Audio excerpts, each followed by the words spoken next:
biar semangat ya, biar semangat kita mendengarkan sebenarnya ya. Ya, pengorbanan Tuhan begitu besar dalam hidup kita. Di atas kayu salib, dia mengorbankan dirinya. Dan itu adalah wujud cintanya yang paling besar kepada kita. Karya terbesar dalam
pujian kita.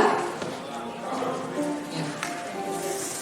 Mari kita undang Ibu Reni untuk memimpin doa pembuka untuk ngawali seminar pada siang hari ini. pagi Romo dan Bapak Ibu sekalian. Mari kita awali pertemuan pagi ini dengan doa bersama. Dalam nama Bapa dan Putra dan Roh Kudus. Amin. Bapa, terima kasih pada pagi hari ini Engkau telah mengumpulkan kami semua di sini dalam keadaan sehat dan tidak kurang suatu apapun untuk mengikuti seminar dahsyatnya pesan wafat dan kebangkitan Yesus Kristus yang akan dibawakan oleh Romo P. Bapak, kiranya Engkau berkati Romo P yang akan membawakan seminar pada pagi hari ini, sehingga apa yang disampaikan oleh Romo P dapat menjadi rema di dalam hati kami semua. Bapak, kiranya Engkau hadir di sini dari awal pertemuan hingga akhir pertemuan, sehingga kami semua dapat duduk dengan diam dan mendengarkan kabar sukacitamu. Kami percaya Bapa bahwa apapun yang kami dapat dalam seminar ini akan menjadikan suatu perubahan dalam hidup kami dan juga menjadi kabar sukacita yang juga akan kami sampaikan kepada keluarga kami di rumah masing-masing. Terima kasih ya Bapa, kiranya doa ini kami tunjukkan kepadamu dengan perantaraan Yesus Tuhan dan Juru Selamat kami. Amin. Dalam nama Bapa dan Putra dan Roh Kudus. Amin. Terima kasih Ibu Reni. Baik, silakan duduk Bapak Ibu. Acara seminar pada siang hari ini tidak terlepas dari peran dari the man behind the scene ya, kita bilangnya ya. Seksi kerasulan Kitab Suci Makassar ini kami mengundang Ketua Seksi Kerasulan Kitab Suci Orti Kedoya, Bapak Gerardus Leon Ponsin untuk memberikan kata sambutan. Sambutan juga kami silakan.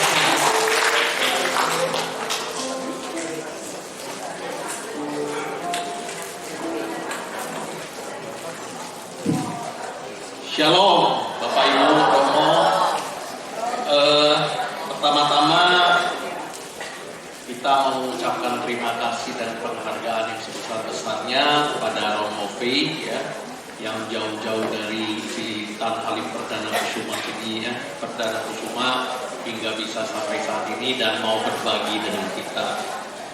Kemudian saya juga berterima kasih kepada teman-teman Bapak Ibu yang hadir di sini dari alumni CAP dan BL CAP Romo, dan juga ada Rumah Alam.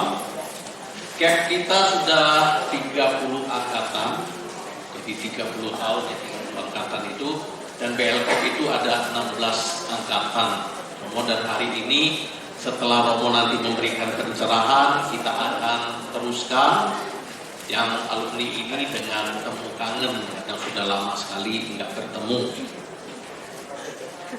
Bapak Ibu, tujuan seminar ini kita lakukan adalah supaya dari KKS ini mengharapkan agar Paskah yang kita merayakan mulai sore nanti ya, dari Pekan Paskah itu tidak menjadi satu tradisi yang kita ulang-ulang dan kita lakukan tanpa kita mengerti maknanya yang lebih mendalam. Ya, jadi semoga dengan apa yang diberikan Romo P pada kita pada hari ini lebih membawa kita dalam penghayatan apa arti Paskah bagi diri kita, bagi iman kita, sehingga nanti dalam perayaan Paskah selama Minggu, Kamis, Jumat, Sabtu, kemudian kembali ke Minggu lagi, kita betul-betul dapat menjalankannya dengan benar. Seminar ini dimulai dari satu pertanyaan antara saya dengan teman-teman Romo. Pertanyaannya adalah, Yesus tahu nggak sih dia bakal disiksa, didera, kemudian mati, disalib, dikhianati teman-temannya? Ya, tahu nggak? Kalau tahu, kok sebagai manusia kok mau gitu? Ya, pertanyaannya simple. Dia tahu, kalau saya tahu seperti itu, saya nggak jadi gitu loh. Saya melarikan diri gitu, dari pengalaman seperti itu. Maka hari ini Romo P akan berbagi dengan kita mengapa Yesus yang sebagai manusia mau menjalankan semuanya itu. Akhirnya saya berterima kasih kepada teman-teman tim KKS yang semuanya lagi pakai baju merah hari ini ya.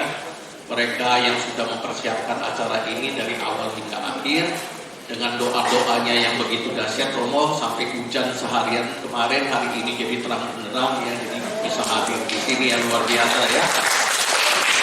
Ya, teman-teman KKS ini sudah bekerja dengan baik sekali sehingga ketuanya enak tinggal ngomong aja di depan sini gitu, nggak ngapa-ngapain lagi. Ya, saya mengucapkan terima kasih kepada teman-teman dan biarlah Tuhan nanti yang akan memberkati Anda dan memuliakan diri Anda. Dan akhirnya atas nama seksi KKS, saya mengatasnamakan teman-teman mengucapkan maaf yang sebesar-besarnya kepada Bapak Ibu sekalian apabila di dalam penyelenggaraan acara ini masih banyak kekurangan-kekurangan yang kami lakukan untuk Anda semua. Dan sekarang tiba saatnya kita nanti sebentar mengundang Romo P untuk memulai acara hari ini. Terima kasih, Tuhan memberkati. Terima kasih Geratus Leon Ponsi. Nama pakainya Ponsi. Ya, terima kasih. Harus baik-baik ini ya sama ketua KKS. Sama ketua soal biar bisa balik lagi nanti. Kalau kan nanti kita nggak bayar. Iya makanya kan, biar enak kerjanya gitu kan. Oke. Tanpa berlama lagi, kami tampilkan untuk CV dari narasumber seminar pada hari ini, Romo Johann Ferdinand West Johann. Ini tulisannya Johann tapi dibacanya Johann ya. Romo Johann Ferdinand West here. Baca begitu kan, kita baca begitu ya. West here. Iya, tadi sebelum kita ini berkenalan kita tanya dulu Romo bacanya bagaimana ya. Tidak salah, kita tadi briefing dulu untuk cara baca namanya Romo. Nanti bikin nasi kuning kita ya dengan Ordo Projo. Ini lulusan untuk pendidikannya adalah dari Seminar Menengah Wacana Bakti tahun 1992 dan lulus Sekolah Tinggi Filsafat tahun 1997 dan ditabiskan pada 27 November 2002. Dan untuk pelayanan dalam pastoral, misi domestik KAJ di Tanah Papua pada tahun 2004 sampai dengan 2011 dan sampai sekarang dari 2017 menjadi Kepala Paroki Lubang Buaya. Tepuk tangannya dong. Lubang Buaya di mana nanti ditanyakan langsung kepada Romonya ya, selain ditanya di Google. Lalu untuk pengalaman dalam organisasi yang pertama, peneliti Center for Human Rights Studies 1996 sampai dengan 1997 dan kedua pembicara dalam Decade of Human Rights Education in Asia Pacific Osaka, Jepang 1997. Lalu berikutnya undangan Forum Indonesia Muda 1997 sampai dengan 1998 dan ketua Forsos, betul ya, Forsos Jogja 1999 sampai dengan 2001. Betul ya?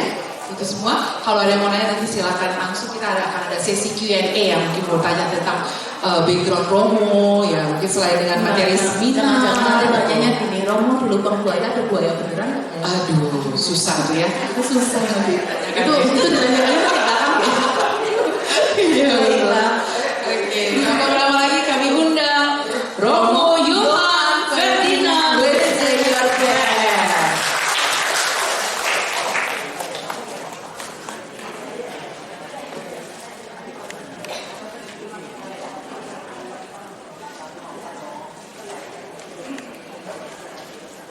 Bapak Ibu, saudara-saudari, selamat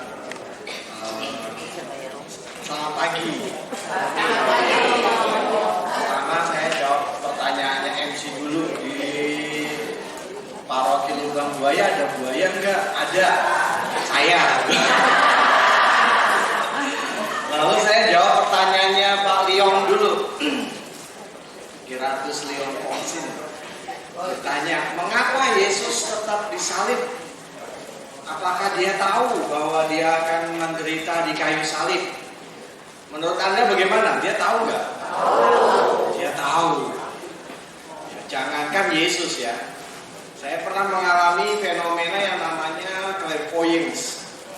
Jadi ketika saya pegang tangan orang, tiba-tiba masa kecilnya orang itu atau nanti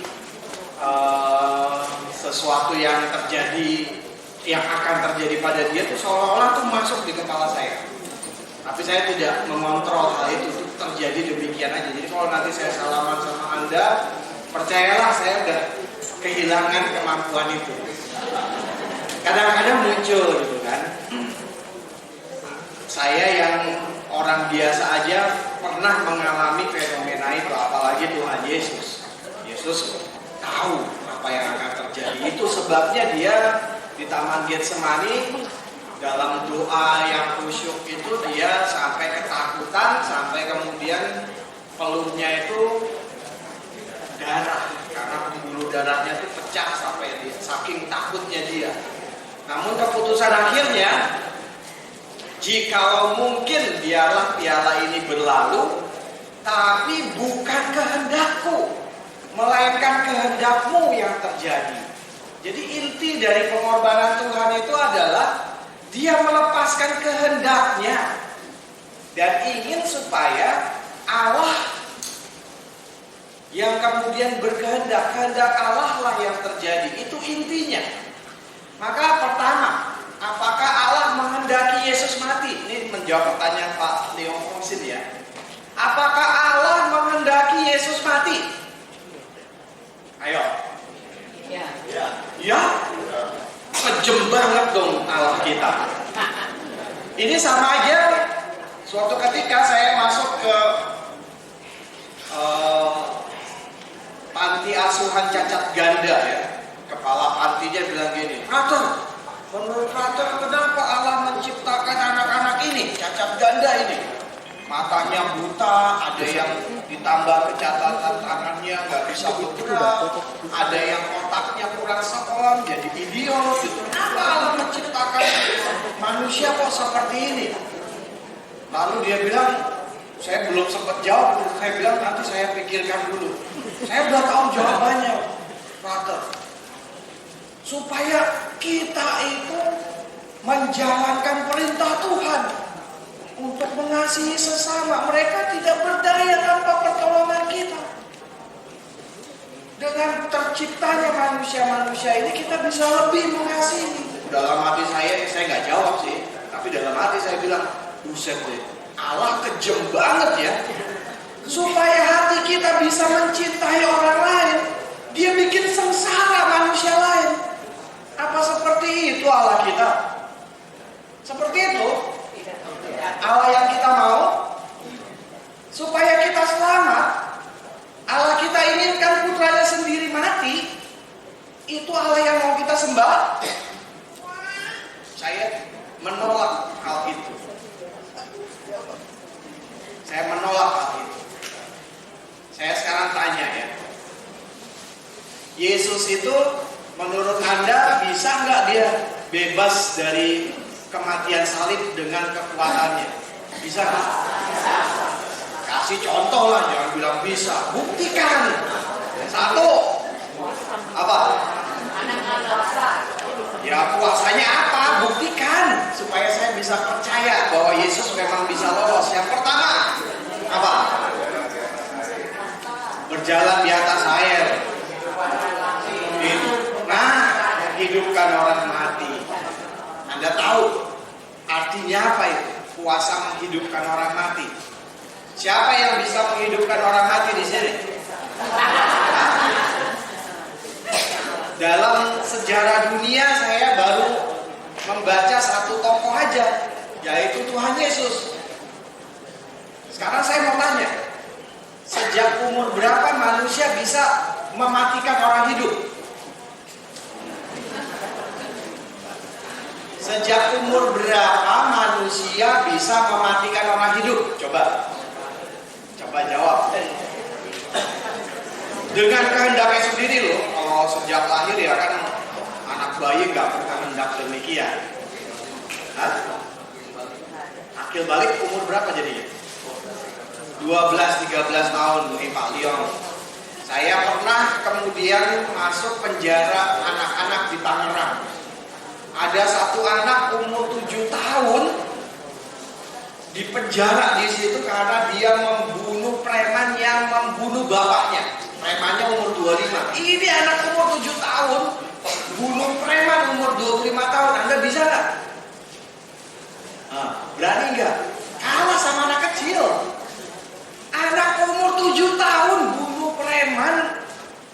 usianya 25 tahun gara-gara preman ini membunuh bapaknya. Lalu kemudian ngeledekin dia. Dia bilang, bapakmu tuh menjerit-jerit minta ampun sama aku. Kau ini mau bisa apa? Langsung ditusuk sama anak itu umur 7 tahun. Udah bisa matiin orang. Tapi di seluruh dunia ini cuma satu yang bisa hidupin orang mati, Tuhan Yesus. Sekarang coba ya, kalau anak umur 7 tahun atau manusia pada umumnya bisa membuat orang hidup jadi mati, betapa gampangnya seorang yang bisa menghidupkan orang mati membuat hal yang sama, benar nggak? Dan ini saya kasih contoh ya dalam kitab suci. Bagaimana kalau Yesus itu menunjukkan egonya, batal itu penebusan di salib. Waktu dia di Taman Getsemani ditangkap sama tentara-tentara, Yesus nanya kan, siapa yang kamu cari? Terus tentara bilang, Yesus dari Nazaret. Yesus ngomong apa? Akulah dia. Yang terjadi dengan tentara-tentara itu apa? Terpelanting. Akulah dia itu bahasa Latinnya ego eimi. Kalau Yesus tunjukin sedikit aja egonya, gak ada yang bisa ngalahin dia. Itu maksudnya. Dia bilang ego eimi, mental semuanya. Dan itu yang nulis Yohanes. Yohanes ini murid Yesus langsung. Jadi kalau Yesus tunjukin egonya, mental dia. Tapi itu kehendaknya, bukan kehendak Allah. Kalau dia lakukan itu, maka batal udah doanya dia di Taman Getsemani sampai keringat darah. Karena yang dia lakukan bukan kehendak Allah, tapi kehendak dirinya sendiri. Maka penebusan batal. Kenapa? Karena dia tidak merasakan kehendak Allah. Yang kedua, pada saat itu Yesus itu punya ikatan dengan kelompok fundamentalis revolusioner Yahudi, namanya kaum Zelot. Murid-muridnya juga ada yang orang-orang Zelot. Kita tahu kan ada Simon Zelot, sama Yudas, Tadeus, dan Yudas Iskariot. Yudas Iskariot disebut Iskariot karena dia membawa senjata kaum Zelot, yaitu Zikariot, itu pisau pendek. Ini pisau khas orang Zelot. Jadi Yudas itu orang Zelot. Dan dia sengaja menempatkan Yesus pada posisi dilema. Karena dia yakin gak ada manusia yang mau menderita, dipermalukan, disalib, dan kemudian mati tanpa tujuan. Maka Yudas memploting situasi supaya Yesus itu pada akhirnya harus minta bantuan kaum Zelot untuk membebaskan diri dari situasi politik yang akan membunuh dia. Pada saat itu, kalau Yesus kasih aba-aba, puluhan ribu pasukan Zelot turun gunung, habis Yerusalem, dan revolusi tidak terjadi tahun 70 Masehi, tapi tahun 33 Masehi. Revolusi Zelot. Tapi Yesus gak mau buat itu. Kalau Yesus buat itu, kata-katanya batal. Kasihilah musuhmu, ketika engkau ditampar pipi kirimu, kasih pipi kananmu. Batal semua pengajarannya. Mana ada orang percaya? Lah dia mau mati aja dia panggil pasukan Zelot. Kalau pasukan Zelot datang, selamatlah Yesus. Gak akan tentara Romawi bisa menahan serbuan Zelot seperti nanti tahun 69 pasukan Romawi kocar-kacir ketika kaum Zelot memberontak. Sampai harus datangkan pasukan besar dari pusat, dari Roma. Itu hal yang kedua ya. Bukti yang kedua bahwa Yesus itu bisa lolos tapi dia nggak mau. Bukti yang ketiga, pasti Anda tahu nih. Bukti yang ketiga, karena dia itu adalah Tuhan, Putra Allah, dia bisa buat apa aja kan? Dia bisa aja nih, daripada gue yang disalib, mendingan mukanya Yudas gue bikin mirip kayak gue. Iya dong. Jadi yang disalib itu adalah orang yang diserupakan dengan Tuhan. Anda pernah dengar kan? Yang disalib itu bukan Yesus, tapi adalah orang yang diserupakan dengan dia. Benar pernah dengar nggak?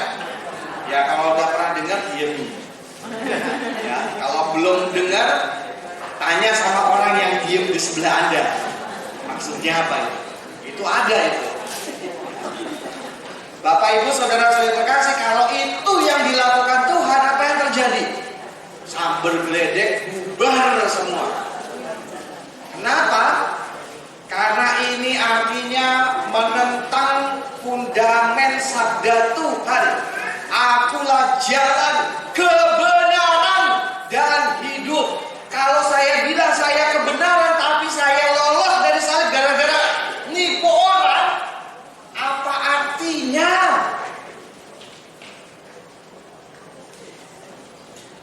Kita nggak akan bisa percaya Tuhan sebagai kebenaran kalau dia buat lolos dari salib aja dia nipu orang. Bagaimana kebenarannya ada di mana? Jadi Pak Leong, Yesus tahu. Tapi kalau dia pilih salah satu dari 3 cara ini, kehendak Allah tidak terjadi dan kita still in doom. Kita masih ada dalam kondisi terkutuk. Kita nggak akan pernah dengar yang namanya kehidupan kekal. Anda nggak akan pernah melihat keajaiban-keajaiban yang terjadi sampai zaman modern ini ya. Itu yang terjadi. Maka kita bersyukur bahwa penebusan Tuhan terjadi karena Yesus Kristus Putra Allah telah dengan rela memberikan dirinya bagi keselamatan kita. Nah ini Yesus wafat di salib ini ibaratnya itu adalah mission impossible. Gak mungkin lolos dari kematian. Tapi Allah itu tidak mau Yesus mati. Allah inginnya apa? Misi accomplished. Misi diselesaikan. Tapi untuk menyelesaikan misi ini, mau gak mau, Yesus harus mati. Tapi Allah tidak berdiam diri. Makanya kemudian apa? Yesus bangkit, dan itu semua yang akan kita lihat dalam seminar kita kali ini.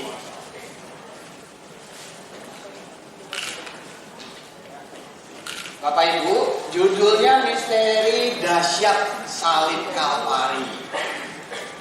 Memang tema ini di judul selebaran yang sampai kepada Anda berbeda ya.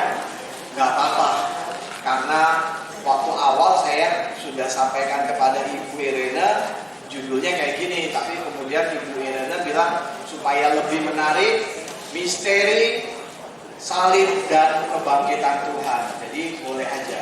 Namun intinya saya sebut judulnya itu misteri dahsyatnya salib Kalvari.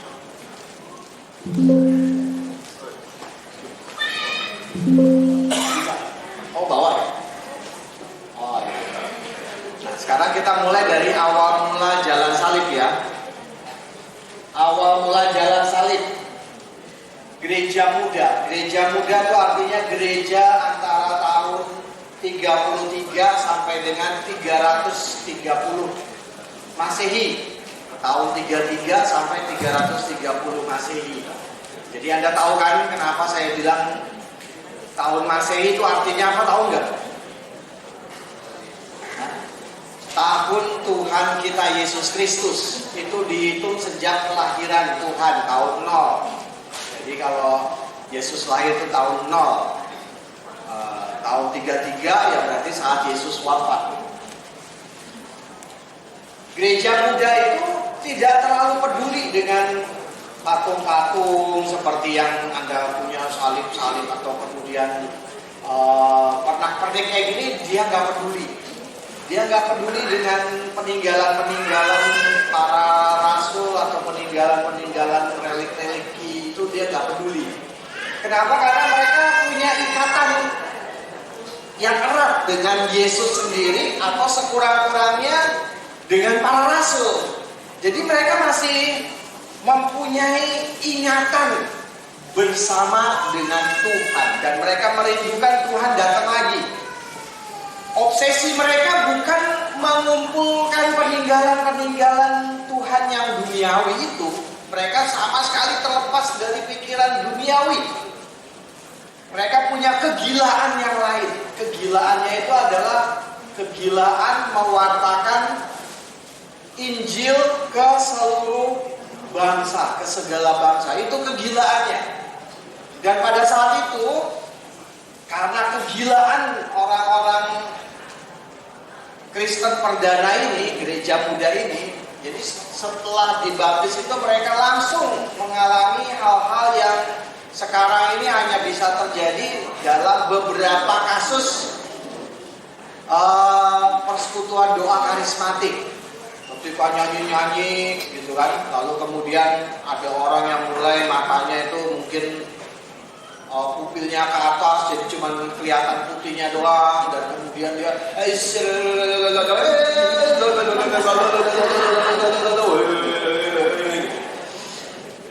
jadi pada saat itu setelah pembaptisan, fenomena bahasa roh itu sesuatu hal yang sangat umum, bukan sesuatu hal yang istimewa. Fenomena bahwa seseorang itu kemudian tiba-tiba bisa tahu apa yang akan terjadi, itu juga fenomena umum. Lalu ada beberapa yang bisa menyembuhkan, ada beberapa yang bisa menerjemahkan bahasa roh. Itu sesuatu hal yang biasa pada zaman itu, dan itu terjadi sampai dengan abad keempat. Karya-karya roh yang terjadi setelah pembaptisan. Jadi mereka gak pusing dengan panik-panik rosario, dengan bentuk-bentuk simbol-simbol. Mereka gak pusing. Yang mereka jadikan pegangan hidup mereka adalah, pergilah, jadikanlah semua bangsa muridku dan baptislah mereka dalam nama Bapa dan Putra dan Roh Kudus, seperti dalam Injil Matius 28 ayat 19. Itu yang membakar semangat mereka. Maka kemudian mereka juga gak peduli ketika tubuh mereka terbakar dan jadi obor di sepanjang kota-kota Roma. Yang penting mereka bisa mewartakan Injil. Gereja muda juga memakai simbol, tapi simbolnya itu umumnya simbol untuk menunjukkan identitas mereka secara rahasia. Simbolnya itu ikan. Ya, karena Yesus itu suka ikan. Yesus suka ikan goreng atau ikan bakar? Ya.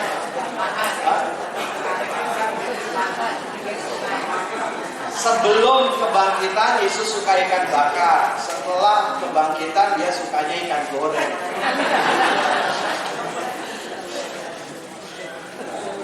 Nah, Yesus suka ikan dan banyak sekali kejadian terkait dengan ikan, ya. Maka simbol yang paling umum pada zaman itu adalah ikan, karena orang nggak tahu maknanya. Nanti saya jelaskan ya maknanya apa ikan itu. Lalu simbol-simbol lain yang juga dipakai adalah huruf Yunani chi dan rho. Chi dan rho. Lalu kemudian juga ada bulatan yang melambangkan keabadian.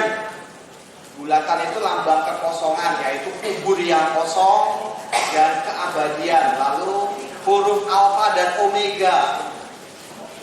Nah, penggunaan salib juga ada, tapi tidak populer.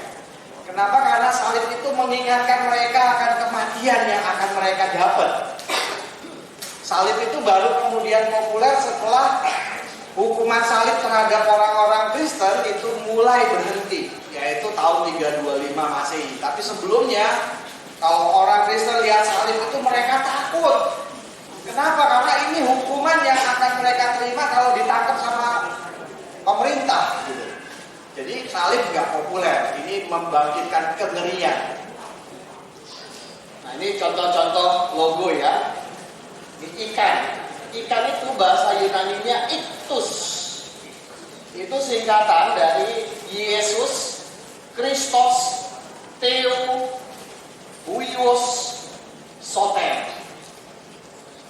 Yesus Kristus, Putra Allah, Sang Penyelamat. Soter itu artinya penyelamat. Gitu. Inilah, Lalu di sini kita lihat ya logo 2 ikan, lalu ada jangkar. Terus kemudian ada salib tersembunyi di sini. Terus ada lingkaran. Ini logo yang paling lengkap nih, simbol kekristenan yang paling lengkap nih. Ada 2 ikan. Kenapa 2 ikan? Karena Yesus memberikan mukjizat bagi Petrus yang menangkap ikan dengan begitu banyaknya. Ingat ya mukjizat itu ya. Yesus tangkap ikan yang banyak. Jadi ini juga lambang kesejahteraan. Lalu jangkar itu adalah lambang keteguhan iman. Mereka harus teguh, nggak boleh goyang. Mereka harus tegak pada pengorbanan Kristus di salib. Ini ada pakunya, ada gambar saya pada paku yang menempelkan tubuh Yesus pada kayu salib. Lalu ada kebangkitan nih. Simbol kebangkitan, kubur yang kosong. Kalau lihat ini Anda ingat apa ya? Harry Potter. Hah? Masih belum nyambung. Nah, ini adalah tongkatnya Dumbledore. Ya, itu yang ini harusnya segitiga. Ya, kalau Harry Potter ini segitiga. Ini tongkatnya Dumbledore. Ini adalah batu Philosopher's Stone. Nah, gitu. Emang orang Inggris tuh pintar bercerita. Ini salah satu penemuan lain, ada jangkar di sini, lalu ada ikan, dan ini ada lambang I dan Rho. Anda pernah lihat ini enggak lambang ini? Masih dipakai sampai sekarang. Itu singkatan dari 2 huruf terdepannya Mesias, dalam bahasa Yunaninya Kristos. Nah, ini lengkap nih, ada jangkar, ada ikan, ada tulisan iktus. Lalu jangkarnya lihat tuh, ada bentuk salibnya. Lalu ada lingkaran, ini lambang keabadian, kekekalan, dan kubur kosong ya. Kubur kosong lambang kekekalan hidup. Nah ini lambang Kristus ya, Hi dan Rho, Hi dan Rho. Lalu ini Alpha dan Omega. Ini Omeganya tapi dalam bentuk Omikron sebetulnya, ini huruf Omikron. Tapi ya bacanya tetap Alpha dan Omega. Nah, ini salah satu simbol lain. Tapi nanti kalau bicara tentang ini saya perlu satu sesi khusus. Ini tentang Sator, Arepo, Tenet, Opera, Rotas. Amulet Sator, Arepo, Tenet, Opera, Rotas ini dikembangkan oleh komunitas Yunani yang tinggal di selatan Italia. Komunitas ini yang menerima Rasul Paulus dalam perjalanan terakhir ke Roma. Dan simbol-simbol Kristianitas ini ditemukan di banyak tempat di lokasi yang terkubur karena letusan gunung Vesuvius. Jadi di wilayah selatan Italia banyak sekali logo-logo ini. Dan ini palindrom namanya ya. Sator, Arepo, Tenet, Opera, Rotas itu artinya Bapa Pencipta Semesta secara tersembunyi menggenggam ya dengan sungguh-sungguh roda-roda nasib manusia. Dan ini bisa dibaca kiri ke kanan, kanan ke kiri, atas bawah, bawah ke atas gitu ya. Itu namanya palindrom. Dan di tengah ini ada satu kata utama, tenet, yang berbentuk salib. Lalu ini palindrom ini kalau dipecah nanti secara tersembunyi akan membentuk salib. Lalu kemudian ada doa yang diajarkan Tuhan, Pater Noster, lalu Alpha dan Omega, Alpha dan Omega. Ini simbol-simbol yang digunakan oleh orang-orang Kristen pada abad pertama sebelum tahun 100 ya. Jadi ini berkembang antara tahun 30 sampai dengan tahun 90 Masehi yang logo ini. Ini ditemukan di salah satu lantai di gereja di Terzani dekat Cremona. Lantai ini. Kalau bicara tentang Sator Arepotenet nanti saya perlu satu diskusi khusus ya sekali lagi. Nah, sekarang kembali lagi ke Jalan Salib. Awalnya adalah Santa Helena. Santa Helena adalah ibunya Kaisar Konstantin. Santa Helena ini sudah jadi Kristen. Waktu itu kalau saya bilang Kristen, ketahuilah artinya Katolik ya. Karena waktu itu nggak ada Kristen lain selain Katolik. Hanya ada orang Katolik waktu itu. Nah, Santa Helena ini maminya Kaisar Konstantin. Kaisar Konstantin sendiri belum jadi Kristen, tapi maminya udah jadi Kristen. Dan maminya Kaisar ini kemudian menunjukkan gairah yang luar biasa untuk mengetahui Yesus lebih dalam. Dia ingin mengikuti jejak langkah Tuhan kita Yesus Kristus di tanah Yudea. Maka dia pergi ke Yudea, provinsi Roma bernama Yudea pada zaman Yesus. Lalu dia menelusuri kota Yerusalem, dia pergi ke Bethlehem, dia pergi ke Bukit Zaitun dan seterusnya. Dia bertanya di mana Bukit Kalvari, ya, di mana Bukit Kalvari. Tapi ternyata kemudian dalam kisah tentang perjalanan Helena disebutkan orang-orang Yahudi itu tidak mau memberitahu letak Bukit Kalvari. Sampai kemudian ada seorang bernama Yudas yang kemudian menjadi Kristen, ya. Dia akhirnya membocorkan rahasia itu dan kemudian dia memberitahu di mana Bukit Kalvari. Inilah awal mula kisah Jalan Salib. Karena sebelumnya nggak ada itu Jalan Salib. Dan tahun 326 saat Santa Helena melakukan penziarahan ini di Roma, agama Kristen sudah ditetapkan oleh anaknya Kaisar Konstantin sebagai agama resmi yang dilindungi oleh pemerintah. Jadi nggak boleh lagi membunuh orang Kristen sembarangan. Gak boleh lagi membuat orang Kristen jadi obor di jalan-jalan kota Roma. Gak boleh lagi melemparkan orang Kristen ke kandang singa. Gak boleh. Orang Kristen dianggap sebagai manusia, sebagai warga Romawi biasa. Itu jasa anaknya Kaisar Konstantin.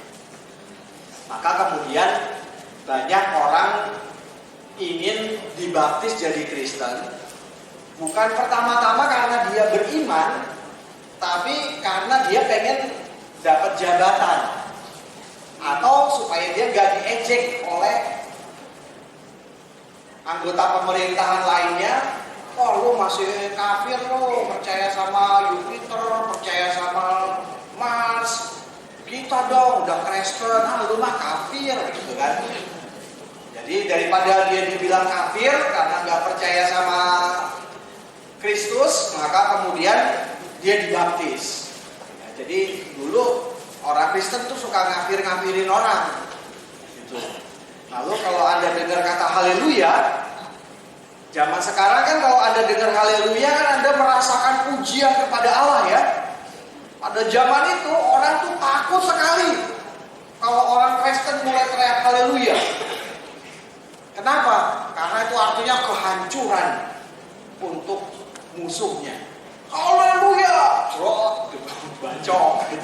Haleluya, cerot, kepala hilang. Itu dulu artinya kayak begitu tuh waktu zaman-zaman setelah Kekaisaran Roma menerima kekristenan tuh artinya kayak begitu. Haleluya itu bukan memuji dan memuliakan Allah, tapi haleluya itu artinya kepala orang bisa hilang pada zaman itu. Ya, jangan pikir orang-orang Kristen itu baik-baik ya. Kita tuh baik-baik karena kita mau mengikuti Kristus Tuhan kita. Tapi pada saat situasi-situasi tertentu Anda tahu, Anda bisa baca sejarah. Ya, contoh kecil lah, 7 Oktober. Pesta apa itu? 7 Oktober pesta apa? Coba cek di Google, gampang kan? 7 Oktober pesta apa? Maria Ratu Rosario. Kudus kan? Anda tahu nggak apa yang terjadi tanggal 7 Oktober 1571? Klik di Google lah, 7 Oktober 1571. Apa yang terjadi? 7 Oktober 1571.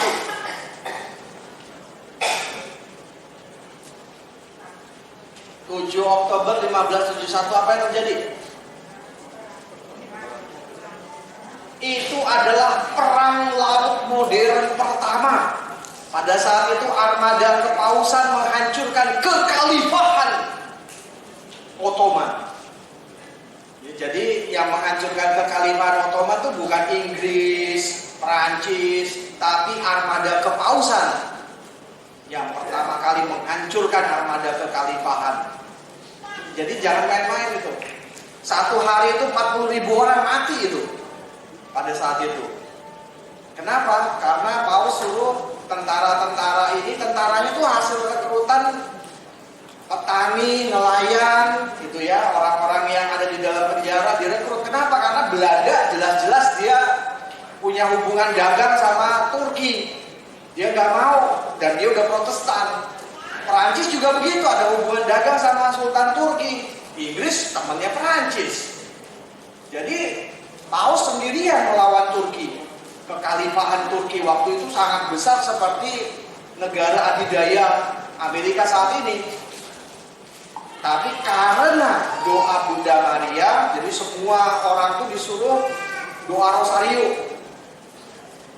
Ketika perang dengan kekhalifahan itu habis dalam satu hari, seluruh armada kekhalifahan musnah. Ini cerita yang kemudian kita kenal dan kita hayati tanpa ketahui sejarahnya. Yang kita tahu, kita mesti doa Rosario tanggal 7 Oktober dan sepanjang bulan Oktober kita mesti doa Rosario. Tapi Anda nggak tahu bahwa di balik itu ada kisah hancurnya kekhalifahan Ottoman.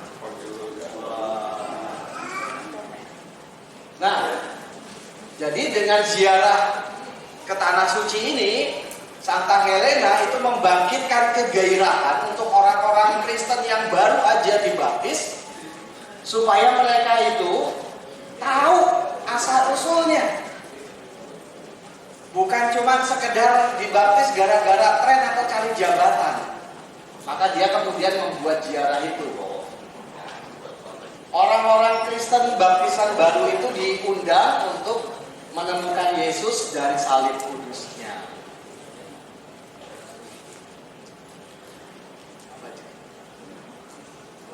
Rusak.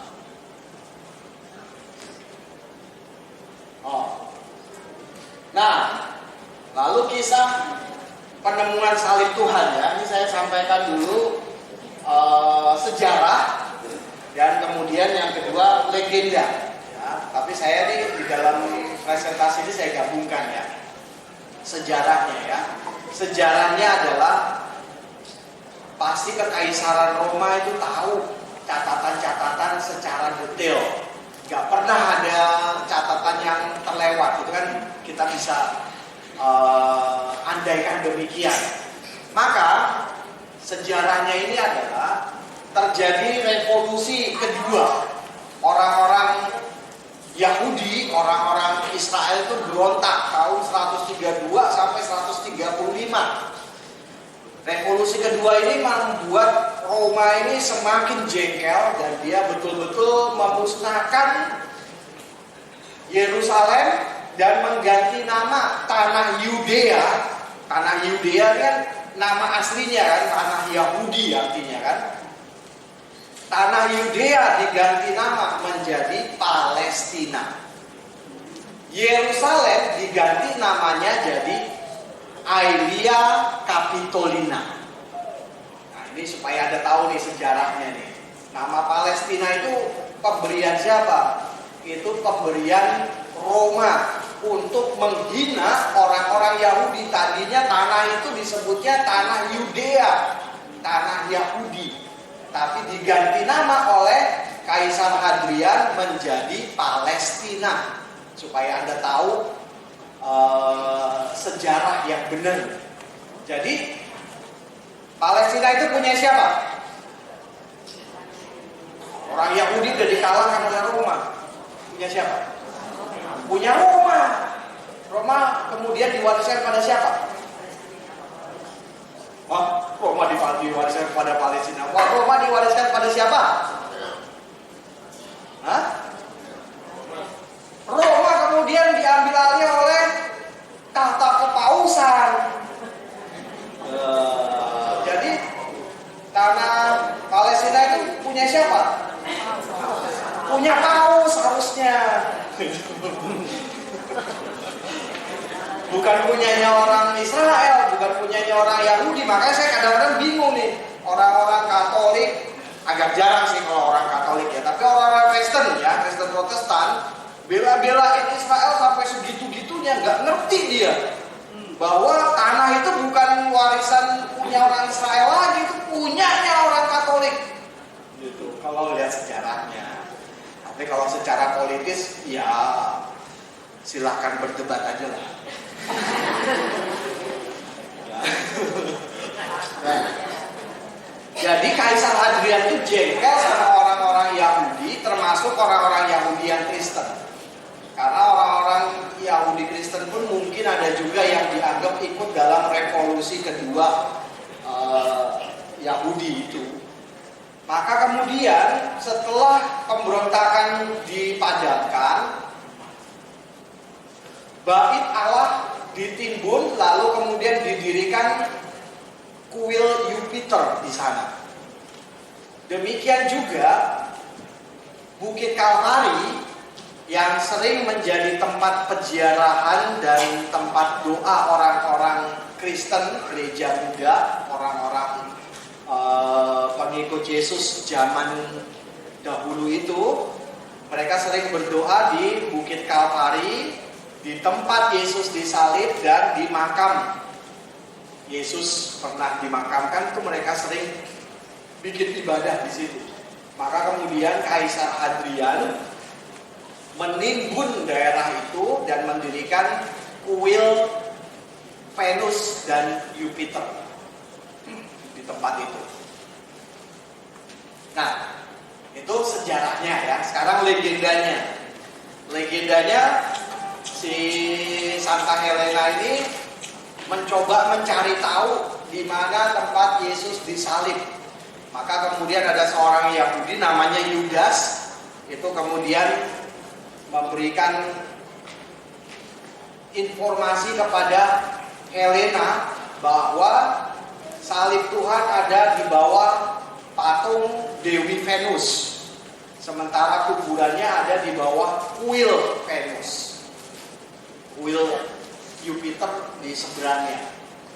Maka kemudian yang dilakukan oleh Helena apa? Ibu Kaisar bongkar. Jadi kuil orang kafir itu dibongkar, kuil Venusnya dibongkar, digali, dan di bawah patung Venus itu ditemukan 3 salib. Mereka bingung nih, gimana nih salib Tuhan yang mana ini? Karena ada 3 salib nih. Ya mungkin juga lebih ya, karena di Bukit Kalvari itu kan ada banyak orang disalibkan, mungkin lebih. Tapi ada 3 salib yang mereka bawa. Nah, untuk kemudian menentukan mana salib yang benar, ini ada dua kisah nih. Kisah yang pertama disebutkan dibawalah seorang wanita tua yang sedang sakit keras, sekarat gitu. Lalu disuruh menyentuh masing-masing salib itu. Dan dia sembuh ketika menyentuh salib yang ketiga.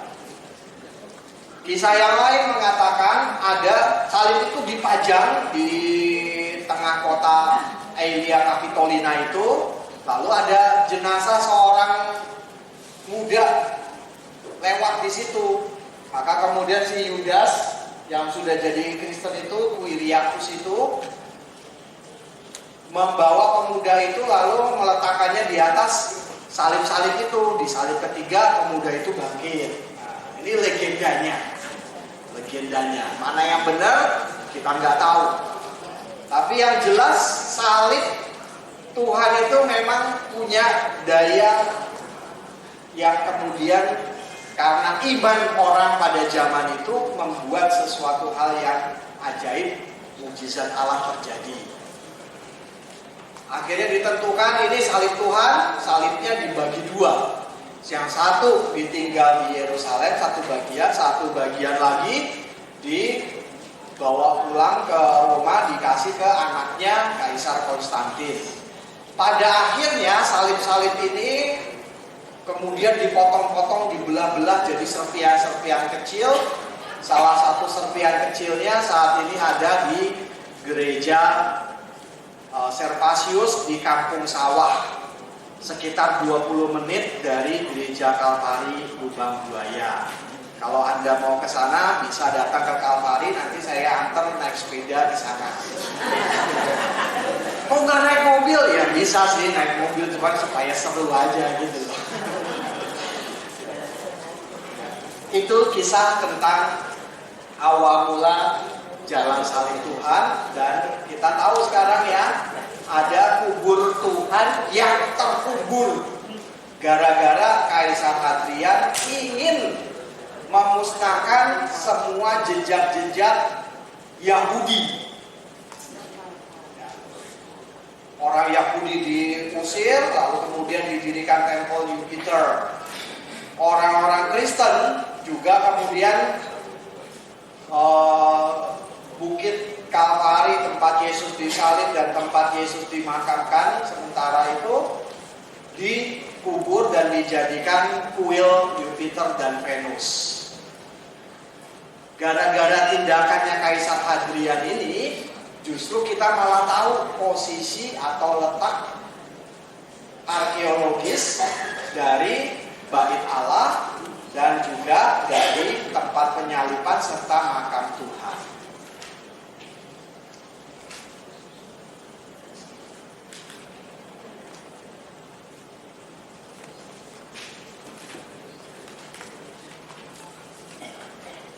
Nah ini kan, terus selanjutnya.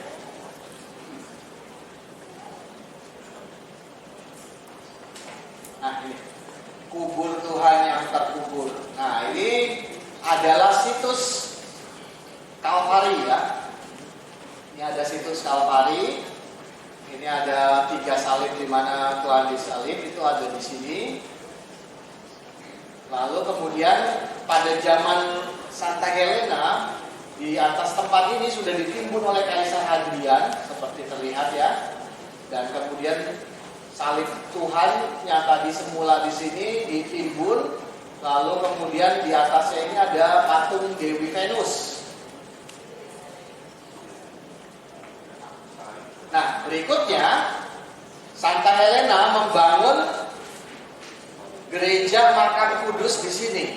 Lalu ini adalah tempat di mana dia menemukan salib Tuhan, dan di sini dibangun lagi monumen salib di tempat dia menemukan itu. Jadi yang tadinya semula ada patung Venus diganti menjadi monumen salib Tuhan. Di dalam gedung inilah ada Makam Kudus.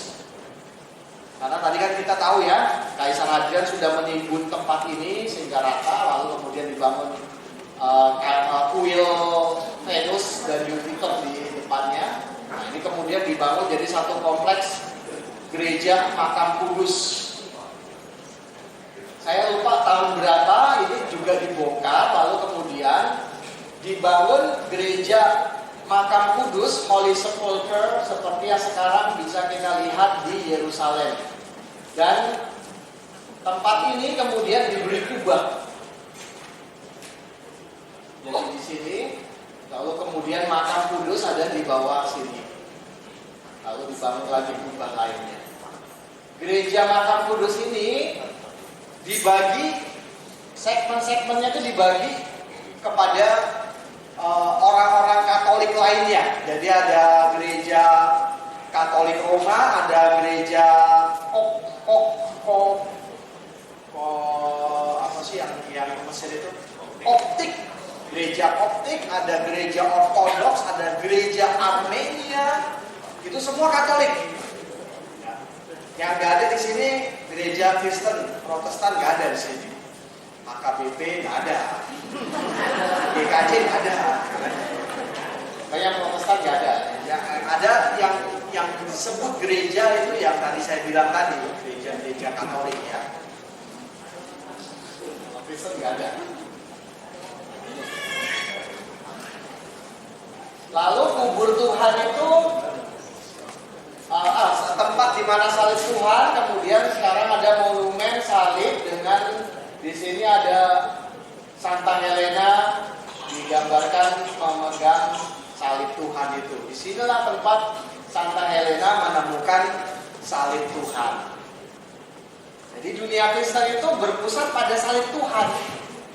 Dan gak heran kemudian posisi di mana salib Tuhan ditemukan itu diabadikan. Dengan awalnya pembangunan monumen salib Tuhan, serta selanjutnya dibangun monumen Santa Helena yang menemukan salib Tuhan. Tapi di manakah makam Tuhan? Orang nggak pusing. Makam Tuhan, seperti tadi sudah saya sampaikan ya, itu ada di Bukit Kalvari juga, Bapak Ibu, saudara-saudari. Yaitu, ini kalau patung Venus di sini ini adalah tempat salib Tuhan. Maka makam Tuhan ya di bawahnya, di lembahnya. Ini tadi saya sudah sebutkan ya. Salib Tuhan di sini, makam Tuhan ya di sini. Satu kompleks. Ini salib Tuhan, makam Tuhan di sini. Jadi ini misteri Kalvari. Apakah Anda merasa sesuatu hal yang dahsyat gak? Nggak merasa ya? Anda nggak berasa bahwa selama ini ketika orang bertanya pada Anda apa yang terjadi di Kalvari, Anda jawabnya apa? Yesus disalibkan. Tapi Anda nggak jawab. Di Kalvari Yesus disalibkan, wafat dan bangkit. Anda nggak jawab itu kan? Anda nggak tahu kalau di Kalvari Yesus bangkit kan? Anda nggak pernah nyantol di kepala Anda bahwa Kalvari itu tempat Yesus bangkit juga kan? Nah, demikianlah yang terjadi dengan umat saya di lubang buaya. Sampai mereka bilang waktu pertama kali penolakan terhadap gereja Kalvari terjadi ya, mereka bilang ini pasturnya kasih nama Kalvari sih, jadinya sial deh kita. Kebagiannya sengsara terus ya kan. Karena Kalvari kan tempat Tuhan disalib dan wafat gitu. Tapi kemudian saya kasih tahu, sadarlah Bapak Ibu, saudara-saudari, Kalvari itu bukan hanya tempat Tuhan disiksa, disalib dan wafat. Kalvari itu juga tempat Tuhan dimakamkan dan bangkit. Dahsyatnya Anda nggak berasa karena Anda bukan di paroki Kalvari. Ya. Ini saya kasih tahu nih, setelah saya ajarkan itu, apa yang terjadi? Anies datang meletakkan batu pertama.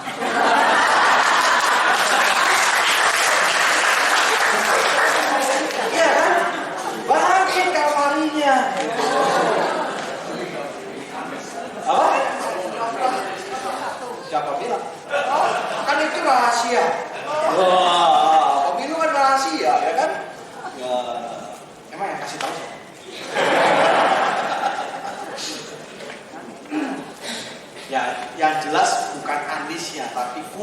Gubernur DKI yang kemudian meletakkan batu pertama dan memberikan IMB definitif. Nah, kalau saya bilang IMB definitif itu berarti kita sudah selesaikan semua persyaratan manusiawi yang diminta oleh pemerintah DKI Jakarta. Kita udah sampaikan persyaratannya 2 kali lipat. Jadi mereka mintakan tanda tangan 60 tanda tangan orang-orang non-Katolik. Saya kasihnya 126, 2 kali lipat kan.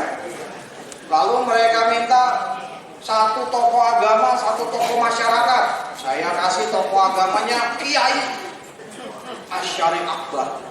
Tokoh masyarakatnya Komandan Lapangan Udara Halim Perdana Kusuma, Jenderal siapa gitu. Ya, jadi nggak main-main kan kita kasihnya kan. Ditambah lagi 99 tokoh agama dan tokoh masyarakat Jakarta Timur. 99 kita kasih. Bukan cuma 2 kali lipat itu. Berapa kali lipat itu? 99 bagi 2. Banyak gitu kan. Nah, banyak sekali kiai-kiai, termasuk kiai sepuh. NU saya masukin juga situ suruh tanda tangan, kirim ke gubernur. Ya. Jadi kalau dia waktu itu masih nggak mau kasih IMB, nggak bakal dapat 25%.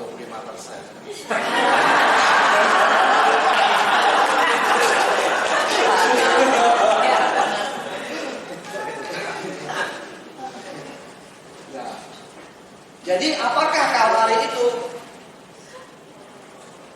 Ya, ini yang sering kali kita lihat kan? Gambaran ini yang kita tahu tentang Kalvari kan? Tempat Tuhan Yesus ditelanjangi, kurang ini. Tapi kelihatan kan itu Yesus ditelanjangi. Disiksa, dipaku, di kayu salib hingga akhirnya wafat. Ini yang kita tahu tentang Kalvari kan? Semoga pengetahuan Anda setelah seminar ini berkembang. Jadi bukan sekedar sialnya Kalvari, tempat Tuhan disalib dan wafat. Ini saya ambil foto ini di Gereja Sagrada Familia di Barcelona, Spanyol. Sampai sekarang gerejanya belum jadi. Sudah dibangun 136 tahun yang lalu. Ya gimana mau jadi, orang setiap ini batunya tuh dipahat gitu kan. Ya gak jadi lah. Ini bukan pakai cor-coran kayak di Indonesia gitu, bangun gereja tinggal ngecor. Enggak, dia pahat satu-satu ini.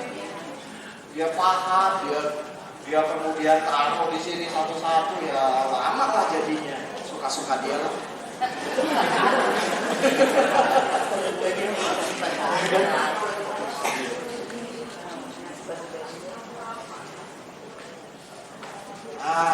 Ini juga sesuatu hal yang menarik ya. Di atas, ini saya balik dulu. Di atas salib Tuhan ada tulisan apa? Inri. Ada tulisan apa? Inri. Inri itu singkatannya. Tulisannya itu adalah ada tulisan dalam bahasa Ibrani, Yunani dan Latin kalau menurut Injil Matius. Kalau menurut Injil Yohanes ada tulisan Ibrani, Latin dan Yunani. Tergantung. Jadi Latin sama Yunani-nya kebolak-balik, tapi yang paling atas adalah tulisan Ibrani, bahasa Ibrani. Bahasa Ibraninya apa? Inri itu.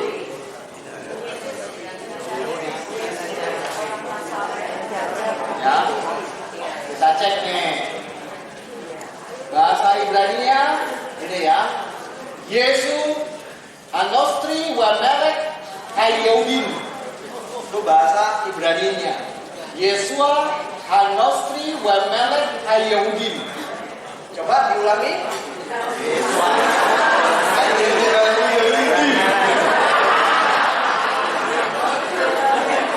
Yesua Anostri wa Melek Hayodin.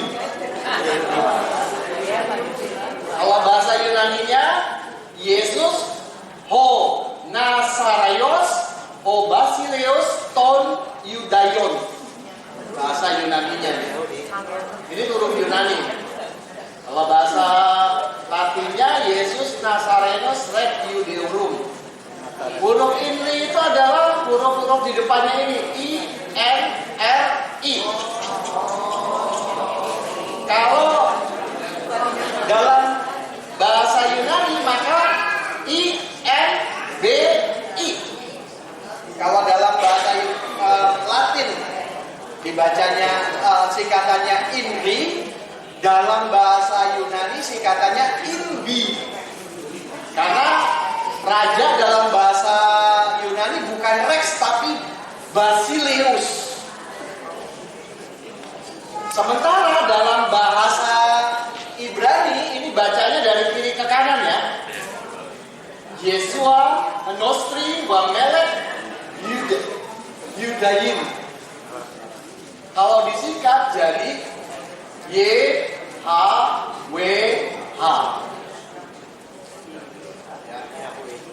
YHWH ini tidak boleh dibaca oleh orang Yahudi. Karena ini adalah nama Allah yang sangat suci. Kalau orang Yahudi membaca singkatan ini, mereka tidak membacanya YHWH, mereka tidak membacanya Yahovah, mereka tidak membacanya Yahweh, mereka membacanya Adonai, artinya Tuhan. Nah, kalau dalam kitab suci kita, Tuhannya itu dikasih huruf besar. Kenapa? Karena Tuhan itu bukanlah satu sosok dalam konteks orang-orang Kristen ya, dalam konteks orang Katolik ya. Bukanlah satu sosok. Tuhan itu bisa banyak-banyak. Tuhan siapa tadi? Tuhan kongsi. Itu kita bisa sebut dia Tuhan kongsi. Itu kan cuman pelan-pelan aja kan. Bisa juga Tuhan gitu ya. Tapi bisa juga Tuhan. Sama aja kayak Gusti. Gusti Sultan, Gusti Yesus, Gusti Allah. Gusti ya sama kayak Tuhan gitu, sama aja. Bisa buat orang juga kalau dibilang kata Tuhan. Tapi kalau Tuhannya huruf besar semua, nah itulah yang dalam kitab suci Katolik, di kitab suci Kristen itu merujuk kepada Allah Sang Pencipta. Kalau Tuhannya huruf besar semua. Kalau Tuhannya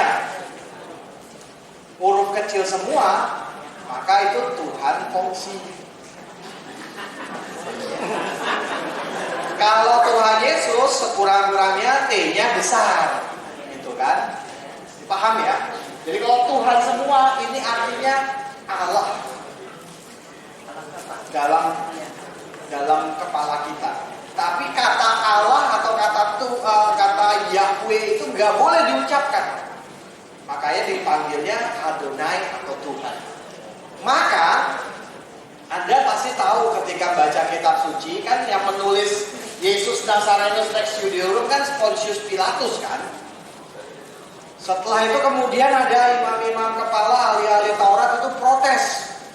Jangan tulis Yesus orang Nazaret, raja orang Yahudi, tapi dia yang ngomong saya ini raja orang Yahudi gitu. Kenapa? Anda tahu kenapa? Karena ketika tulisan Pilatus ini diterjemahkan ke dalam bahasa Ibrani, maka kemudian ringkasannya menjadi YHWH. Lalu kemudian orang Ibrani akan melihat, orang-orang Yahudi itu melihat Yesus yang tersalib itulah si Yahweh.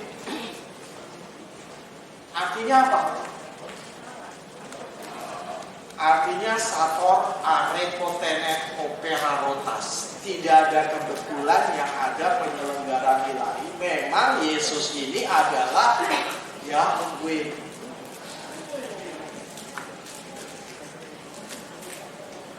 Padahal Pilatus tuh nggak tahu terjemahan Ibraninya. Dia main tulis saja Yesus Nazarenus Rex Judeorum. Ketika diterjemahkan ke dalam bahasa Ibrani, jadinya Yeshua, Nostri, Wamelech, Yudin, Wamelech, Hayudin gitu. ringkasannya Yahweh. Ini yang kemudian ditolak oleh para ahli Taurat dan imam-imam kepala. Tapi Pilatus berkata, quote skripsi, yang tertulis tetap tertulis. Ini ada di dalam Yohanes 19:22. Nah,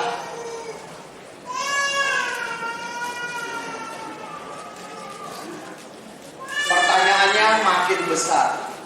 Jadi apakah Kalvari itu? Sekian, terima kasih.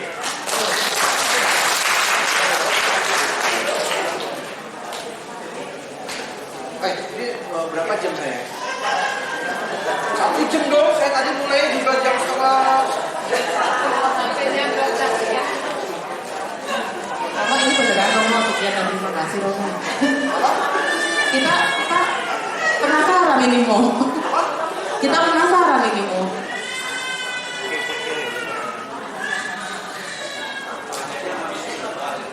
Iya. Beneran Romo. Iya. Beneran. Ini jangan-jangan pertanyaan kuis ini nanti. Pancingan. Terima kasih Romo. Terima kasih untuk Romo. Bener-bener pas loh 1 jam loh. Bener-bener pas 1 jam. Baiklah Bapak Ibu, sebentar lagi kita akan masuk ke sesi tanya jawab. Jadi siapkan pertanyaan-pertanyaannya ya. Mungkin bisa ditanyakan apakah Kalvari itu betul. Langsung ditanyakan ya. Tapi sebelum ya. Ada 3 pertanyaan ya. Iya, nanti akan ada. Jangan lupa tadi yang mencatat ya. Kita nanti ada 3 pertanyaan kuis. Betul. Berhadiah. Besar. Besar. Tapi kita buka dulu untuk Q&A-nya. Belum. Untuk Q&A. boleh. Sebelum Q&A, kita mau memberikan persembahan kasih dulu ya. Oke. Yang akan diiringi dengan Kita akan memberikan persembahan kasih yang nanti akan digunakan untuk karya pelayanan dari seksi keras terang kitab suci. Ya. Maka saat ini kita akan memulai persembahan kasih yang akan diiringi oleh tim pujian. Silakan tim pujian. barcode-nya. Oh ada, oke sudah. Jadi terima kasih.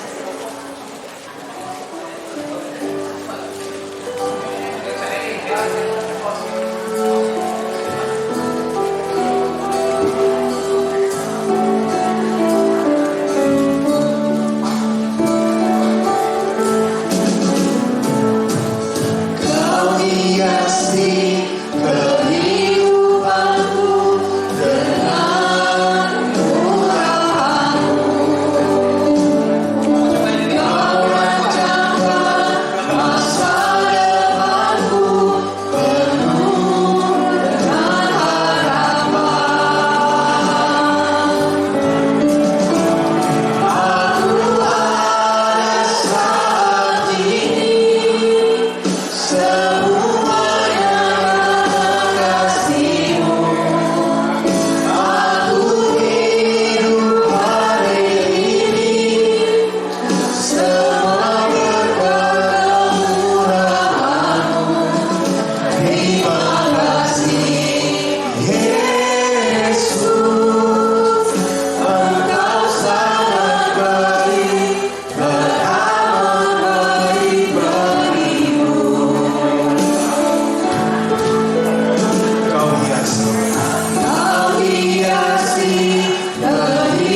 persembahan kasih. Nah, untuk selanjutnya kita akan masuk ke dalam sesi kuis. Saya boleh pinjam mic-nya satu? Iya. Pertanyaan. Oke, kita akan buka pertanyaan pertama. Silakan, apakah ada yang mau bertanya? Langsung Ini ditanya mungkin saja. saking jelasnya Romo Iya. untuk menjelaskan ke kita Iya. ya. Oh ya, jadi Iya, silakan. jadi Bro Denny. jadi udah cukup jelas nih. Iya, sebutkan. Sudah sangat jelas nih. atau malu Iya. Nanti suruh jawab apa itu tadi yang terjadi di Kalvari. Ini slide terakhir yang membuat ini. Oke, baik. Ada yang mau bertanya? Ini masih boleh ya? Ayo, Bapak Leon nanti. Bapak Leon nanti dulu. Dulu lah. Ya. Kita kasih ke peserta dulu. Kalau ada kah dari peserta? Kalau enggak kita serahkan ke Bapak Leon. Oke, Bapak Leon mungkin mau membuka dulu ya Pak. Pertanyaan. Pancing dulu ya. Pancing dulu. Terima kasih Romo atas informasinya. Saya sendiri pribadi baru tahu ternyata kuburan Yesus memang ada di Kalvari dan ada di dalam gereja yang kita kunjungi waktu ke Yerusalem. Pertanyaannya adalah Romo, kalau kita waktu ngantri itu yang mau ke kuburan Yesus itu, yang gua itu kan di belakangnya ada satu lagi tuh kelihatannya gereja Anglikan apa Ortodoks tuh, satu kemah lagi. Apakah itu juga kuburan? Lalu yang kedua adalah bahwa kalau saya nonton di YouTube itu orang Kristen katanya kuburan Yesus itu tempat lagi Romo. Jadi bagaimana kira-kira penjelasannya Romo? Terima kasih. Ya, jadi orang Kristen itu kan dia nggak dapat tempat di Kalvari. Jadi kemudian mereka mulai berimajinasi. Lalu mereka kemudian menemukan satu tempat yang dibuat jadi kuburan juga oleh orang Yahudi. Dan kebetulan tempat itu bentuknya seperti tengkorak kalau orang bisa berimajinasi. Nah, tempat ini disebut sebagai Gordon Kalvari. Kalvari imajinasinya si Gordon. Gordon ini orang Inggris. Dan gereja Anglikan pasti nggak punya tempat di dalam Basilika Makam Kudus, nggak ada gereja Anglikan. Karena gereja Anglikan itu Protestan. Disamakan dengan orang-orang Kristen lainnya. Jadi Kristen nggak ada gerejanya di situ. Karena bagi gereja Katolik, gereja itu didirikan oleh Tuhan Yesus.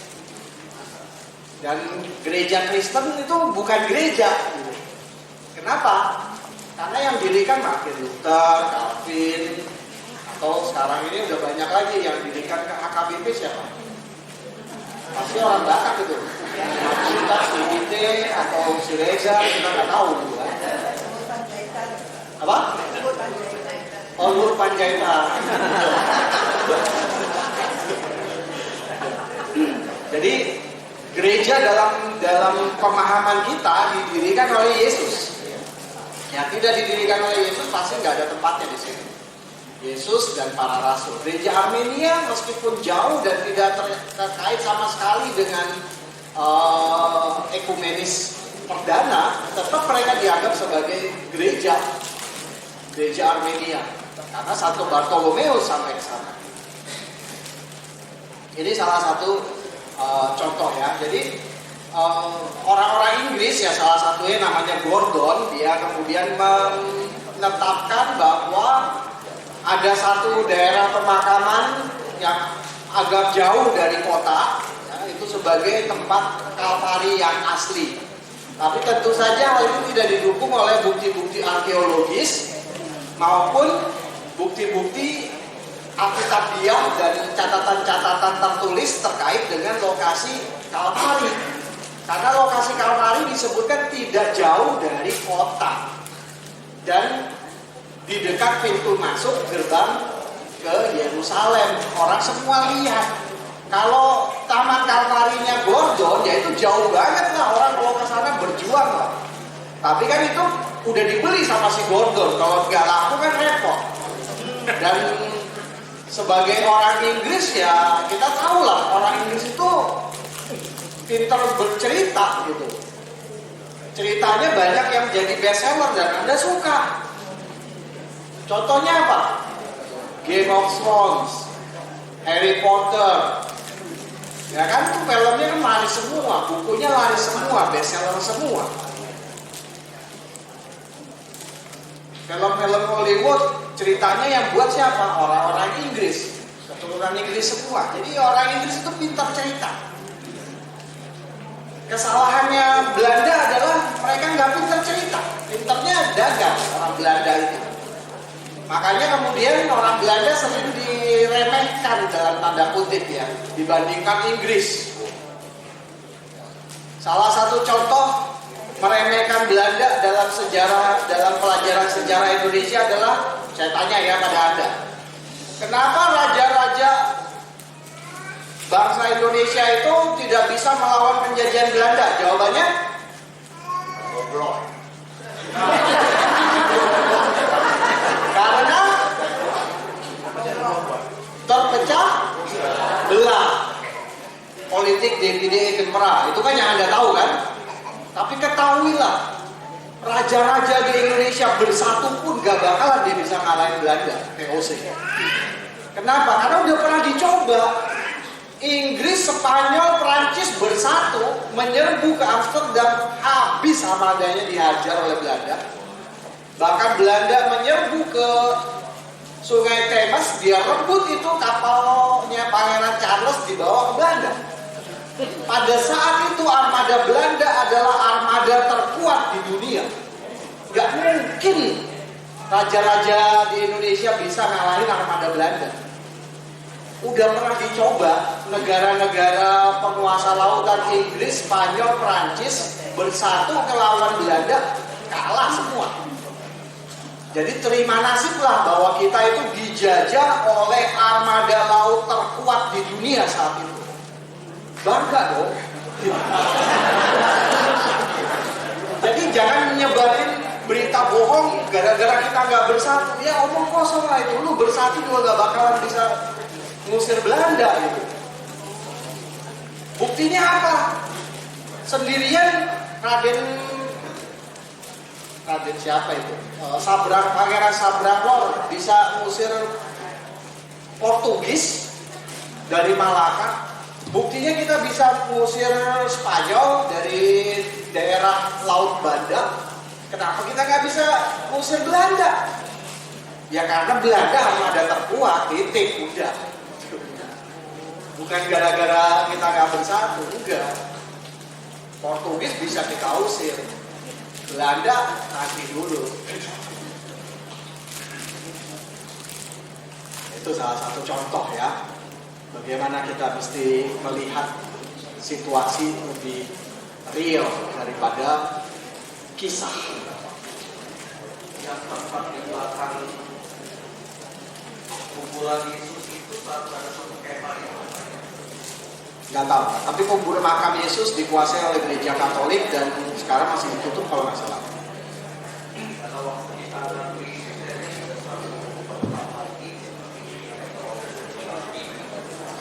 Ada satu tempat pas di belakangnya kuburan Yesus itu ada satu rabi duduk di dalam itu berdoa. Saya nggak tahu itu apa waktu kita masih. Makasih Romo. Sama saya juga nggak tahu.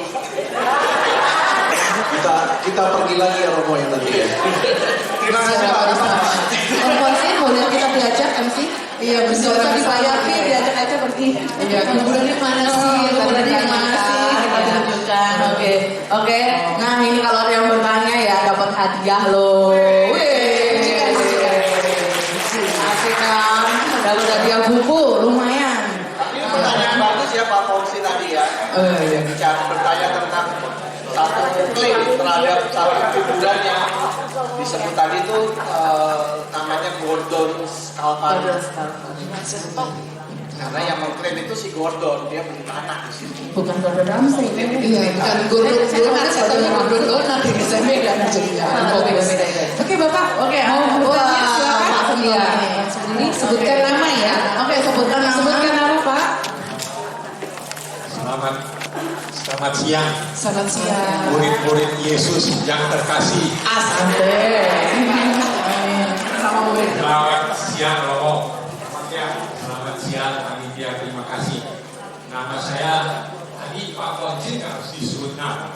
Nah, dia sudah tahu. Sudah kenal. Nama saya Seperti Narto. Saya mau bertanya sedikit saja yang memiliki. Pada waktu Yesus memanggul salib, entah dari mana tiba-tiba ada satu orang yang bernama Simon dari Kirene. Ini orang saya sangat kasihan. Dengar-dengar dari Romo bahwa Simon ini tidak serta-merta dengan rela untuk membantu Yesus, tetapi dipaksa. Kemudian tetangga saya bertanya, Romo, kapan Yesus menerima kembali salibnya? Dan betulkah Yesus yang disalib? Tadi Romo bilang, saya ingat sekali, Yesus itu hebat. Kalau Yesus mau, Yesus bisa merubah wajahnya bahwa yang disalib itu bukan Yesus. Tetapi saya terlanjur percaya bahwa yang disalibkan itu Yesus. Tetapi bagaimana Romo menjelaskan kepada tetangga-tetangga kita ini? Terima kasih Romo. Saya jawab yang terakhir dulu, nggak usah dijelasin. Ngapain kita menjelaskan sesuatu yang dia nggak bakalan percaya? Ya kan? Gak usah, biarin aja. Kalau dia percaya, dia akan hidup dan diselamatkan. Kalau dia nggak percaya, dia akan tetap dalam penghukuman. Biarin aja, nggak apa-apa. Gak usah kita undang orang masuk dalam kehidupan kekal kalau dia nggak percaya. Ini anugerah yang harus dia amini sendiri. Nah, saya sih pikir begitu. Itu satu. Terus kedua, kapan Simon Kirene memberikan kembali salibnya kepada Yesus? Jadi gini, ada persoalan di sini. Kebanyakan dari kita membayangkan salib yang dipikul Tuhan Yesus itu udah dalam bentuk palang ya. Ya kan? Dalam bentuk palang. Kenyataannya salib atau penyaliban adalah satu jenis hukuman yang sudah baku dalam standar operasi prosedur dari pengkhianat-pengkhianat bangsa Roma. Jadi kalau misalnya ada orang itu ada orang itu berkhianat secara politik dan membahayakan wibawa pemerintahan Roma, udah pasti hukumannya salib. Dan dia dipermalukan, ditelanjangi, lalu kemudian disalib. Maka kemudian karena ini adalah satu prosedur hukuman mati standar, maka sudah siap perlengkapannya, termasuk tiang penyalipannya sudah siap. Jadi di Bukit Kalvari itu, atau Golgota dalam bahasa Ibrani, itu sudah ada pancang-pancangnya. Yang dibawa oleh Yesus adalah palangnya. Palangnya itu berbentuk lurus. Bentuknya lurus. Maka kemudian Yesus atau penjahat-penjahat lainnya itu bawa palang, kayu palang itu. Tapi karena kemudian dianggap Yesus itu lemah, maka dibantulah Simon Kirene. Nah, Simon Kirene itu berbagi salib dengan Tuhan. Kenapa dipaksakan ya? Karena Kirene itu salah satu kota di wilayah Afrika ya. Ini ada orang hitam nih, pasti orang jauh nih. Dan orang-orang Roma itu kan kulitnya putih. Dan kebiasaannya orang-orang yang berkulit putih itu menindas orang-orang yang kulitnya lebih gelap gitu. Meskipun jangan Anda bayangkan Afrika pada zaman itu tidak berdaya. Afrika pada zaman itu termasuk suatu bangsa yang besar, yang belum terjangkau oleh kekuasaan Roma. Tapi dipandanglah, ini orang hitam jelek, suruh membantu Yesus gitu ya. Tanpa dinyana, malahan namanya jadi terkenal di sini. Coba kalau waktu itu yang datang ke situ orang Cina bernama Liang Fongxi. Ada cerita tuh kayaknya. Jadi terkenal deh.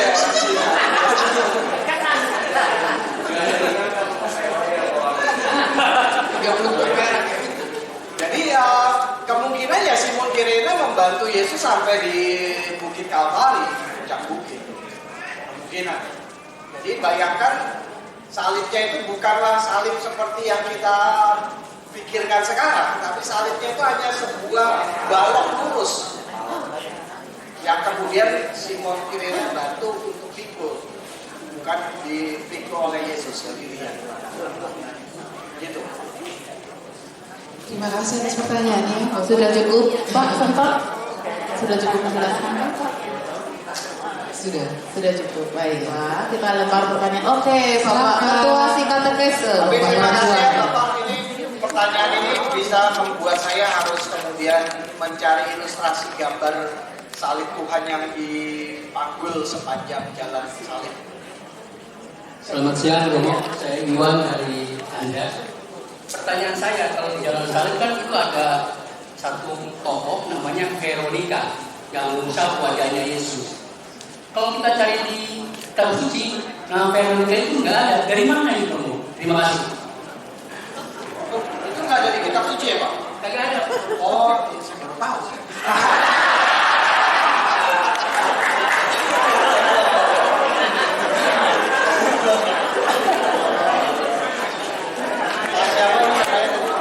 Pak Iwan. Kebetulan beliau Ketua Sikatekese di paroki kami, Pak.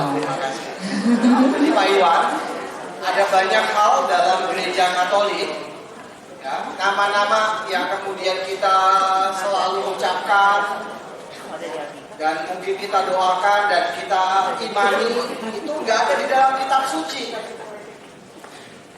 Karena gereja Katolik itu punya 3 narasumber kitab suci yang kita susun pada abad keempat secara resmi berhasil disusun oleh gereja Katolik itu abad keempat itu kitab suci ya. Yang kedua, ya, tradisi suci. Tradisi suci adalah tulisan-tulisan bapak-bapak gereja dari abad pertama sampai dengan abad keempat dan mungkin juga sampai abad ke-6. Tapi terutama yang lebih dipegang adalah sampai abad keempat. Lalu kemudian ada yang namanya magisterium gereja. Dan magisterium gereja artinya kuasa mengajar gereja. Adalah institusi atau universitas yang kemudian memberikan ajaran-ajaran atau membuat satu format ajaran gereja. Jadi 3 institusi ini. Kitab suci yang dibuat oleh gereja Katolik pada abad keempat, itu Anda mesti tahu, kitab suci kita itu disusun, dibuat ya, bukan turun dari langit, tapi dibuat, ditetapkan oleh gereja pada abad keempat. Penetapan pertamanya oleh siapa? Kalau Anda baca kan ada tulisan Deuterokanonika kan? Itu istilah yang dibuat oleh orang Protestan. Kenapa? Karena menurut dia ada protokanonika. Yang menurut orang Protestan itu protokanonika itu Anda tahu siapa? Apa? Ya? Siapa yang bikin protokanonika? Ini saya kasih tahu ya. Nanti kalau ada, ini boleh Anda kasih tahu ke yang lain. Bukan rahasia. Ini saya kasih tahu nih.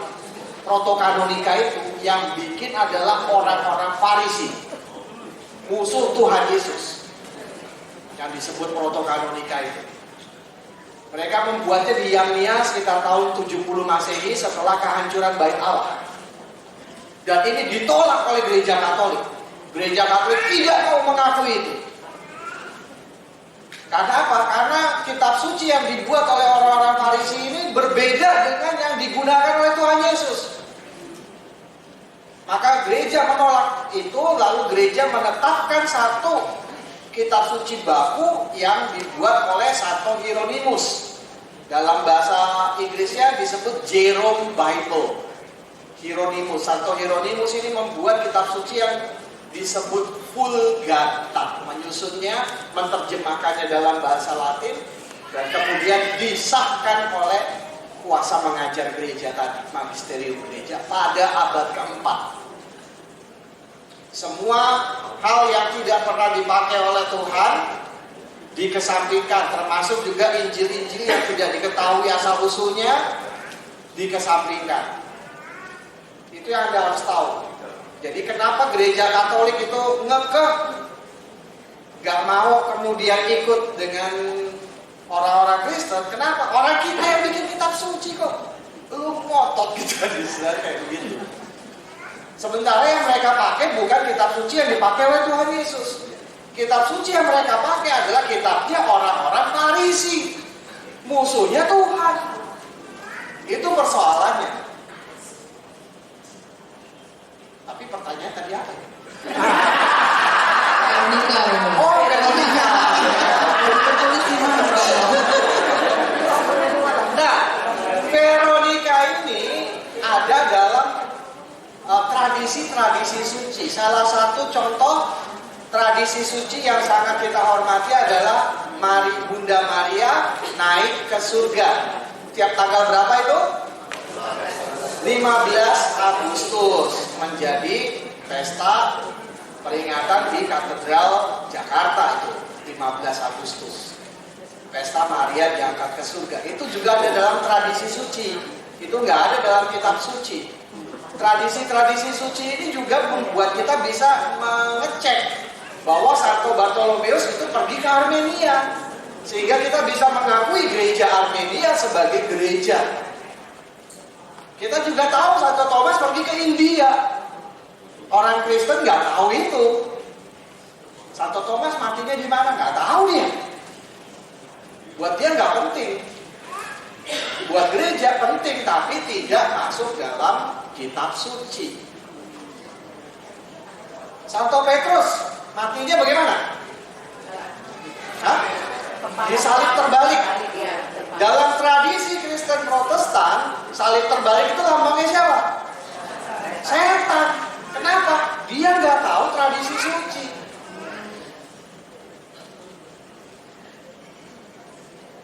Salibnya Santo Andreas bentuknya apa? Bentuknya huruf X. Dan itu Anda tahu diterima oleh negara-negara mana?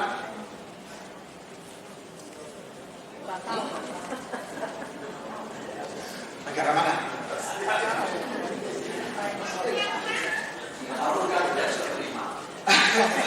Tapi maksudnya ini menjadi simbol dari negara Eropa Barat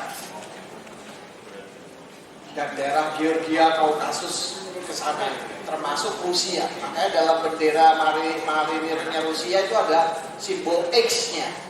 X itu adalah salib Santo Andreas yang melambangkan keberanian. Kalau Anda lihat bendera Inggris itu ada salib biasa, itu salib Nordik ya.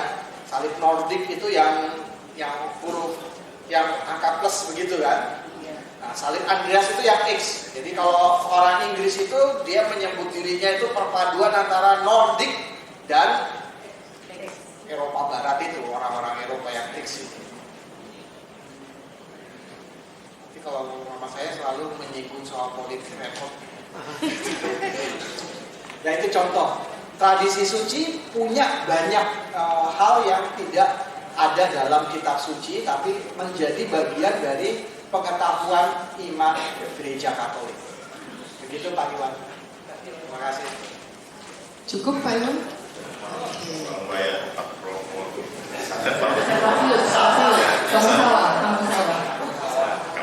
Salib yang ditemukan oleh Santa Helena, salib asli yang dimana Tuhan itu disalib. Ya kan tadi ada dua kan, ada yang di Yerusalem dan di Roma katanya. Nah yang kedua pertanyaannya Romo, bagaimana Romo tadi mengklaim pendapat Romo sendiri ya, maksud saya bahwa tanah Palestina itu adalah milik Paus. Karena kita tahu tanah Palestina itu kan berganti-ganti kekuasaan, terutama di zaman Khalifah Islam itu menguasai sampai ribuan tahun, sampai kembali lagi kepada Inggris setelah Perang Dunia Kedua. Bagaimana Romo mengatakan itu sebagai tanah kepausan? Coba jawab. Ya, ini kita pegang ya. Ya. Baik. Jadi gini Pak, ini kan saya cuma ngomong kosong aja. Jadi Jadi jawaban saya juga omong kosong. Cuman saya kasih tahu ya, kalau misalnya orang mau klaim ini tanah gue gitu kan. Tadi kan Bapak klaimnya berganti-ganti kekuasaan. Jadi yang megang kekuasaan kan, yang bisa merebut dengan kekuasaan yang punya daerah itu kan. Maka itu punya siapa? Oh enggak, kalau yang merebut kekuasaan yang kemudian bisa punya siapa? Yang punya Inggris kan?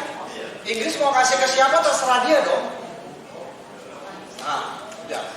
Itu salah satu contoh kalau kita mau melihat yang punya kuasa, yang kemudian berhak atas tanah itu. Ya. Sekarang kemudian ada yang pemikiran lain nih. Oh ini terlambat dia.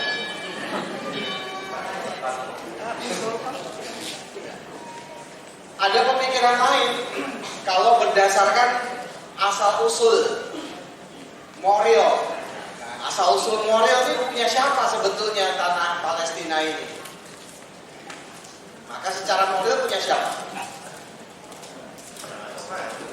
Punya Israel. Suku-suku Yehuda. Nah kalau misalnya suku-suku Yehuda yang memiliki itu, maka kemudian pada tahun 135 pada tahun 326 itu yang ada di situ adalah orang-orang Yahudi yang menjadi Kristen. Jadi menurut Anda punya siapa? Karena selain orang-orang Yahudi yang Kristen, mereka semua pergi keluar dari tanah Yehuda. Mereka nggak bisa bertahan di situ. Kalau mereka bertahan di situ, dia dibunuh oleh orang-orang Romawi yang kafir pada tahun 135. Yang bisa bertahan di situ adalah orang-orang Yahudi yang Kristen. Yang mungkin ada beberapa yang tetap bertahan, tapi maksudnya wilayah itu kemudian dikuasai oleh orang-orang Yahudi yang kemudian menjadi Kristen, bukan lagi Yahudi. Baru kemudian pada zaman penyebaran Islam muncullah yang namanya Khalifah Umayyah masuk ke sana, lalu kemudian memaksa orang-orang di sana untuk jadi Kristen. Gak memaksa sih, mereka memberikan damai. Kamu damai lah, kalau kamu damai, kamu akan selamat gitu. Damai itu Islam. Islam artinya damai. Kalau lu gak damai, lu mati. Paham kan maksudnya? Ya gitu. Baik, terima kasih Romo. Oke, pertanyaan, mohon maaf ini pertanyaan yang terakhir ya, durasi ya. Oke, silakan.